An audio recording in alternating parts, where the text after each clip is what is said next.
आपण पाहत आहोत बुद्ध आणि त्याचा धम्म या ग्रंथांच्या विवेचन आणि विश्लेषणासाठी आपल्या शहरातील नामांकित असे बुद्धाचार्य धार्मिक ग्रंथ विश्लेषक आपल्याला सातत्याने मागच्या 8 वर्षापासून दररोज या ठिकाणी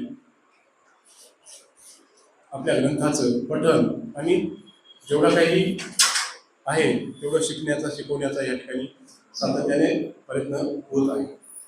आणि आपण सुद्धा त्या श्रद्धेने या ठिकाणी आपण आलात त्याबद्दल आपल्या सर्वांची या ठिकाणी धन्यवाद देतो. सुरुवात करत असताना आपण काल बघितलं की पहिला खंडाचा जो पहिला भाग आहे जन्मते प्रवचन, त्यामध्ये समजून घेत असताना डॉक्टर बाबासाहेब आंबेडकरांनी स्वतः ज्या काही गोष्टी दिल्या त्या गोष्टीचं बाहेर त्यानं जर आपण निरीक्षण केलं तर आपल्या लक्षात येईल. कारण पहिल्याच प्रस्तावना झाल्याच्यानंतर बाबासाहेब असं लिहिलं की ख्रिस्तपूर्व 6व्या शतकामध्ये उत्तर भारत हे एक सलग प्रभुत्व संपन्न राज्य होते. प्रभुत्व संपन्न म्हणजे काय की जिथं पूर्ण अधिकार असतात, त्यांना पूर्ण निर्णय घ्यायचे अधिकार असतात आणि त्यांच्यानुसार किंवा त्याला राजा असतो किंवा अशा पद्धतीने ते राज्यकारभार चालत असतात. म्हणजे उत्तर भारतामध्ये तेव्हा प्रभुत्व संपन्न तेच असे एक राज्य नव्हतं. अनेक ठिकाणी प्रभुत्व संपन्न राज्य नव्हते. फक्त प्रभुत्व संपन्न किती राज्य होते? 16. ज्या ठिकाणी म्हणजे राज्याची राजवट होती असे ही 16 राज्य होते. आणि आपण बघत असतो की आता आपल्याला समोर पूर्ण पिक्चर आणायचा आहे की 2500 वर्षापूर्वी तुमच्या आमच्यासारखा एक मानव त्या पृथ्वी तलावरती जन्म घेतोय आणि सर्व पृथ्वीलाच उजळून टाकतो. तर ही कंडिशन असेल कसं? कारण बघतो आता आपण भौगोलिक दृष्ट्या जर भारताचा विचार जर केला तर पूर्वेकडे जे असते अरुणाचल, जिथून समजा आपण सूर्यप्रकाशाचं पहिलं डोंगिया पहिल्या गावामध्ये त्याचा प्रकाश किरण करतो. उत्तरेकडचा जर भाग बघितला तर जम्मू काश्मीर स्टार्ट होते ते खाली तामिळनाडू आणि दक्षिणेकडचा जर भाग बघितला तर त्या ठिकाणी राजस्थान किंवा बाकीच्या ज्या गोष्टी येतात त्या गोष्टीचा आपण तर त्या कंडिशनमध्ये आता भानगड कशी शाक्य आणि कोळी. आपल्याला शाक्य परिवार कोणता, कोळी परिवार कोणता, बरोबर ह्या गोष्टीत आपल्याला बारीकतेने विवेचन या ठिकाणी करायचं. यासाठी आपल्याला भौगोलिक जे दृष्टिकोन होता किंवा भौगोलिक दृष्टिकोनात आपल्याला पाहावं लागेल की कुठं नेमकं हे कार्यक्रम एवढं मोठं जे दिव्य ज्ञान प्राप्त झालं ही स्थळं कुठं असेल. सध्याच्या कंडिशन जर बघितलं तर ह्या कंडिशनमध्ये कुठं असतील अशा पद्धतीचं आपण या ठिकाणी जर विश्लेषण समजून जर घेतलं. आपण बघतो की 16 ठिकाणी प्रत्येक राज्याचे राज्य, परंतु असे असंख्य होते की त्या ठिकाणी म्हणजे प्रभुत्व संपन्न या ठिकाणी राज्य नव्हते. तर मग अशी किती राज्य होते जिथं म्हणजे फक्त राज्याची तिथेच फक्त राज्याची राजवट होती. तर म्हणजे तिथं कपिलवस्तू तिथं शाक्याचं राज्य चालत होतं, तिथं म्हणजे दुसरा राज्य चालत होता किंवा घराणीशाही म्हणतात त्याच्या घरामधला जो येत होता तोच त्या ठिकाणी तो बसत होता. तर अशा पद्धतीचे त्या ठिकाणी म्हणजे राज्याची राजवट नव्हती. तर अशा पद्धतीचे हे जे राज्य होते ते ह्या राज्याचं विश्लेषण करत असताना बाबासाहेबांनी एकच सांगितलं की भारतामध्ये तेव्हा एकच असं प्रभुत्व संपन्न राज्य नव्हतं. मग प्रभुत्व संपन्न राज्य नव्हतं म्हणजे आपल्याला भौगोलिक दृष्ट्या जर विचार जर केला तर बघा तुम्ही बघा उत्तर दिशेला वरतीच्या दिशा दिसते जम्मू काश्मीर, हिमाचल प्रदेश, चंदीगड, पंजाब, हरियाणा हे ग्रीन कलरचे दिसतात. तर पूर्णतः बौद्ध भारत होता. 2500 वर्षापूर्वी पूर्ण हे होती आणि त्यांची एकाचीच राजवट नव्हती. तसे छोटे छोटे राज्य यायचे आणि जायचे, याचे आणि जायचे. तर ज्या पद्धतीनं छोटे छोटे समजा यायचे किंवा तिथं राज्य कारभार चालायचा त्यांना काय म्हणायचे, जनपद असं म्हणायचे. आणि जिथं राज्याचा कारभार नव्हता तिथं संघ असं त्यांच्या ठिकाणी प्रभू द्यायचे आणि अशा पद्धतीचा किंवा गण म्हणून असा पद्धती द्यायची. आता समजा आता जनपद म्हणजे काय आपण बघूया. ज्या पद्धतीने तेव्हा छोटे जनपद म्हणजे छोटे खेडे सुद्धा होते आणि मोठे खेडे सुद्धा होते. तर अशा पद्धतीचा जर आपण त्या ठिकाणी विवेचन जर केलं तर फॉर एक्झाम्पल घेऊया की लोक कोणत्या कंडिशनला जात असतात की धनी असतात.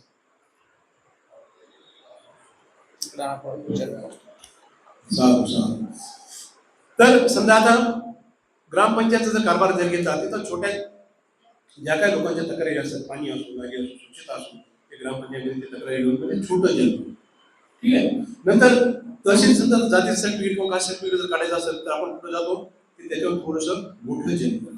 आणि अशा पद्धतीनं त्याच्यावर मोठं जर अजून कलेक्टर लेवलला किंवा जिल्हा परिषद लेवलला जर कार्यक्रम असतात किंवा आपलं जर ते कार्य असतं पुढे असते महाजनपद.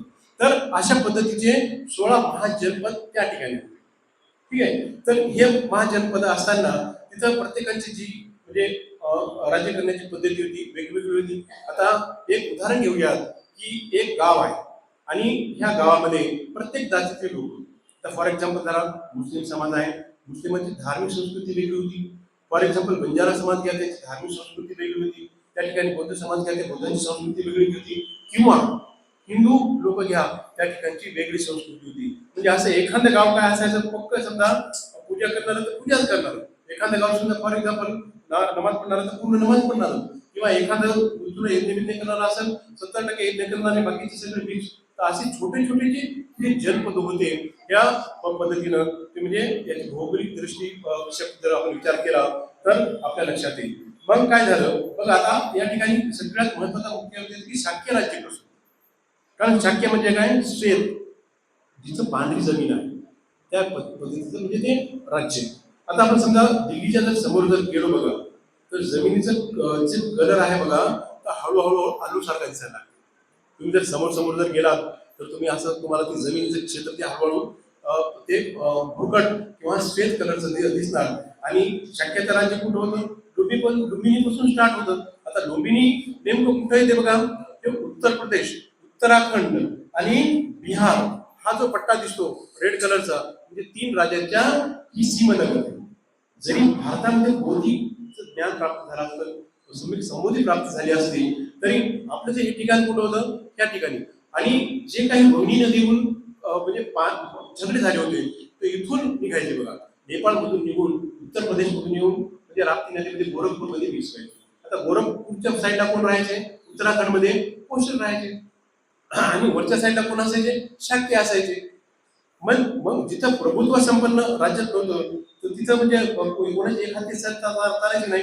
मग आपण शाक्य राज्याचा जर विचार जर केला तर शाक्य राजा भारताच्या उत्तर पूर्व भागात स्थिर होते, ते एक स्वतंत्र राज्य होते. परंतु नंतरच्या काही काळात काय झालं तर कौशल नरेशनी त्या राज्यावर आपली प्रभू सत्ता बसवायची. त्यांना स्वतंत्र अधिकार तर होते, परंतु कौशल राजा म्हणजे जे तथागताचे मामाचं जे गाव होते किंवा सासरवाडी जी इकडची होती, इकडच्या लोकांनी तिकडं गुडफेजमध्ये बाईक असं जरा करू द्या असे काही म्हणले असेल, आणि त्या गुडफेजमध्ये नंतर ते कौशल राजाने त्या ठिकाणी म्हणजे प्रभू सत्ता किंवा जवळच्या संबंधामुळे त्या ठिकाणी म्हणजे स्थापन केली. आणि मग याचा परिणाम काय झाला, या प्रभू सत्तेचा असा परिणाम झाला की शाक्य राज्य कौशल नरेशच्या उन्नतीशिवाय काही काही विषयामध्ये आपला सार्वभौम मताचा राजकीय अधिकार उपयोग करू शकत नाही. कारण असं बरेच काळ झाल्याच्या नंतर काय झालं की यांनी काही अधिकार असे काही ठेवले की राज्यात जरी तुमचा असता तरी तुम्हाला सेंट्रलची परमिशन घ्यावं लागत, दिल्लीची परमिशन घ्यावं लागत होती जर तुम्हाला राज्यामध्ये काही करायचं असेल. समजा आता एखाद्यामध्ये जर एखादा धरण तुमचं या ठिकाणी आहे तर ते धरणाचं पाणी ठीक आहे आपलं आहे, परंतु ते जर सोडलं तर खालच्यांना त्रास होईल. मग त्यांची परमिशन, त्यांची एनओसी घेणं हे काम होतं. म्हणजे प्रत्येक गोष्टीमध्ये शाक्यांना असे अधिकार नव्हते विशेष, कोणत्या कोणत्या गोष्टीमध्ये घ्यायचे अधिकार असे विशेष अधिकार नव्हते. म्हणजे कोणत्या कोणत्या प्रश्नासाठी कौशल सोबतची चर्चा करणं हे अधिकाराने किंवा संविधानात त्यांना भाग पाडलं.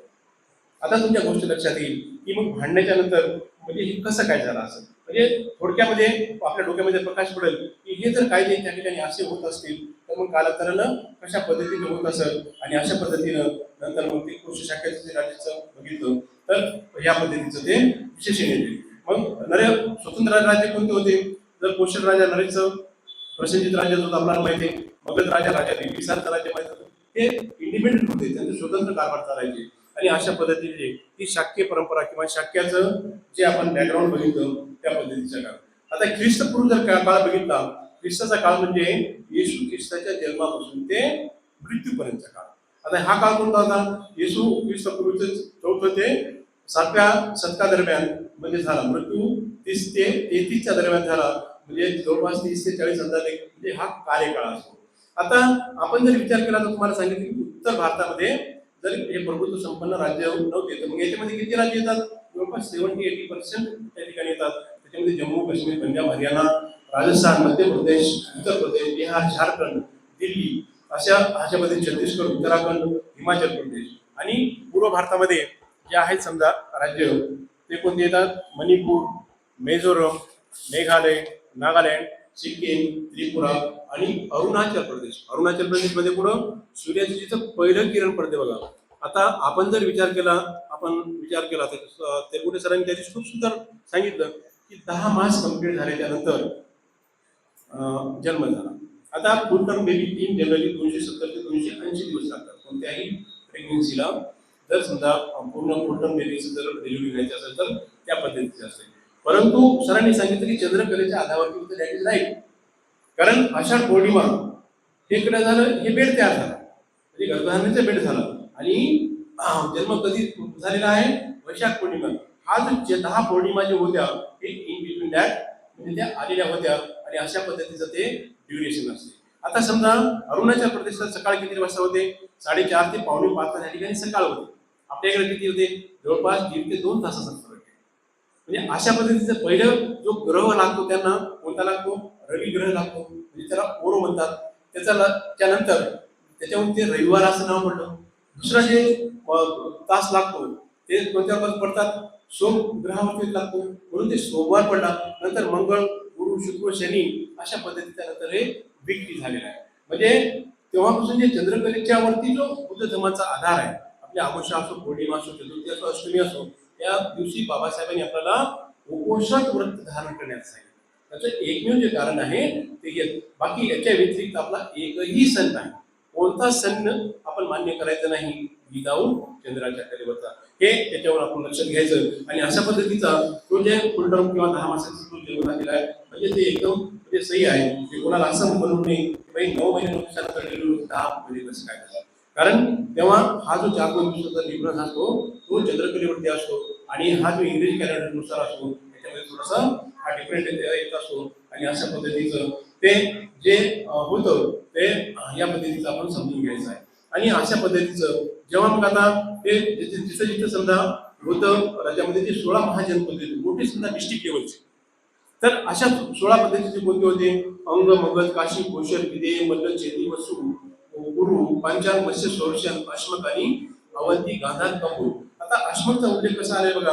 आता आपण हे संभाजीनगरचे लेण्या वगैरे बघतो ते सुद्धा म्हणजे तेव्हाच महाजनपद होतो. म्हणजे अर्थात तेव्हा सुद्धा म्हणजे भिक्षूची जाणं येणं आणि प्रत्यक्ष आपण जे काही पाहतो त्या ठिकाणचं आपल्याला ते या ठिकाणी लक्षात येऊन जाईल त्या गोष्टीचं. आणि अशा पद्धतीचं जर आपण केला तर उत्तर प्रदेशमध्ये जवळपास 8 हे राजवटीखाली राज्य होते.